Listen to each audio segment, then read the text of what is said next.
عمر بن عبدالعزیز نے فلاح عامہ کے کام کرائے، بڑے بڑے سرائے بنائے، لوگوں کے ٹھہرانے کا بندوبست کیا، وظائف دیے غریبوں کو، مساجد بنائی، مدارس بنائے۔ آپ کو مجدد کہا جاتا ہے۔ نئے سرے سے تجدید کی، علماء سے پیار کیا، صدقات و خیرات کا ایک ایسا ماحول دنیا کے اندر بنایا کہ لوگ کہتے ہیں کہ ہم زکوٰۃ دینے کے لیے بندہ تلاش کرتے تھے، پر جناب عمر بن عبدالعزیز کے زمانے میں کوئی زکوٰۃ لینے والا میسر نہیں آتا تھا۔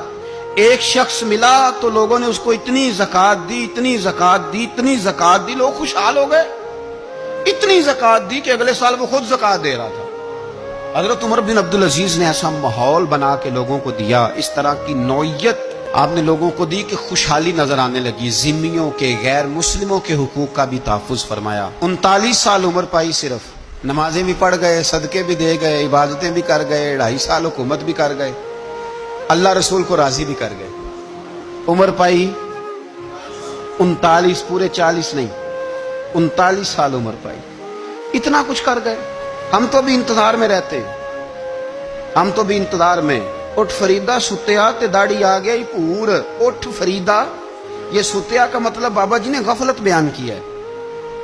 اس کا مطلب یہ نہیں کہ سچی مچی سویا ہوا تھا، کہتے تو غافل ہے۔ اٹھ فریدہ ستیا داڑھی آ گیا پور، اگا نیڑے آ گیا، پیچھا رہ گیا دور۔ 40 سال کی عمر میں آپ کو زہر دے دیا گیا۔ کچھ لوگوں کو برداشت نہیں نہ ہوا۔ ایک شخص آیا رکا لے کے، اس نے کہا حضور پچھلا خلیفہ میرے نام 20,000 دینار لکھ گیا ہے، پر وہ فوت ہو گیا ہے، تو آپ یہ رکا ہے، مجھے 20,000 دینار دے دیں۔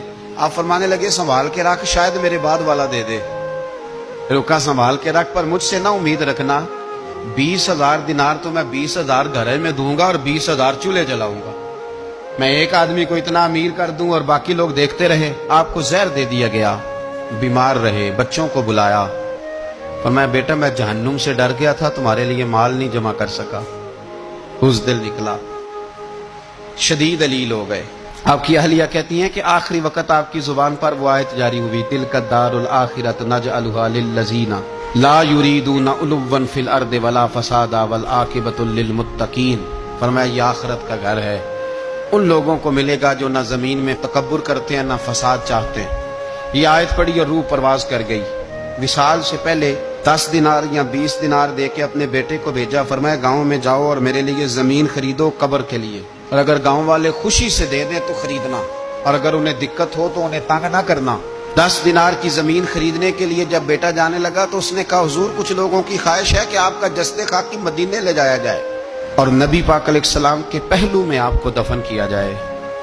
آپ فرمانے لگے پتر میں اس قابل نہیں ہوں کہ حضور کے ساتھ دفن کیا جائے، نہ میں اس قابل نہیں ہوں۔ اس طرح کرنا، میرے پاس حضور کے کچھ ناخن اور بال ہیں، جب میرا انتقال ہو جائے تو میری قبر میں رکھ دینا۔ اور پھر حضرت عمر بن عبدالعزیز نے فرمایا مجھے نہ سستا کفن دینا 2 دینار کا، اس سے زیادہ کفن نہ دینا، 2 دینار کا کفن۔ حضور آپ کا مال ہے کچھ پڑا ہوا تو اس میں سے اچھا کپڑا خریدا جا سکتا ہے۔ فرمایا نہ بھائی 2 دینار کا کفن خریدنا۔ حضور کیوں؟